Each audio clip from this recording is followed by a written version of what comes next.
What's up, my friend? Welcome to the video. Today we're talking about meal timing in regards to fat loss and hunger. So if you are wondering if the time that you eat or how many times a day that you eat is going to affect your fat loss journey, then this video is for you.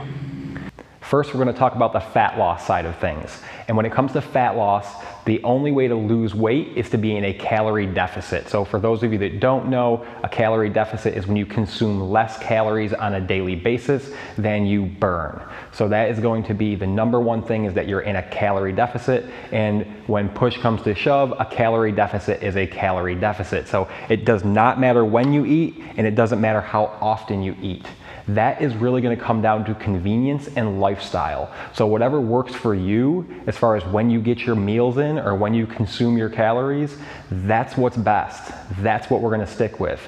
Some people do really good only eating one time a day. Some people have to have breakfast, they have to have lunch. Maybe they're like 4 to 6 meals a day, but they're eating smaller meals, as opposed to that person who eats once a day, they're probably having one huge meal.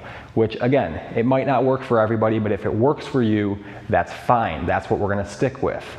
I know a lot of people wanna ask, now if I eat late at night, is it going to make me gain weight? The answer is no. Eating at night does not make you fat.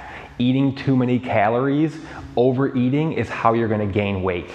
All right, now if you're eating a bunch of calories at night, it might affect your sleep, it might affect your hormones, things like that. But as far as the amount of calories that you eat and how many calories you burn, eating at night is completely irrelevant to that as far as weight loss goes. So if that's when you have to get some food in, I would much rather you hit your numbers and eat enough protein than just be in a super calorie deficit. Next, we're going to talk about hunger and how being consistent in your meal timing is the best way to keep that hunger under control. As I said earlier, it doesn't matter if you choose to eat your meals throughout the day or get most of your meals in at night. Being in a calorie deficit is the only way to lose weight.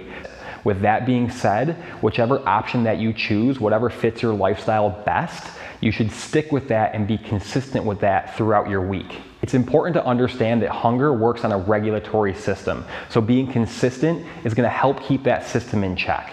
The best way I can describe this is if you're somebody like me and you're very scheduled and you're very routine with your meals, but you have a full-blown Italian family that eats dinner at 2 o'clock on Sundays, you may go to that dinner and you may stuff yourself full and you're like, wow, I'm never going to be able to eat for the next 2 days. But then lo and behold, 7 o'clock comes around when it's your meal time and you're starving and you can definitely eat again.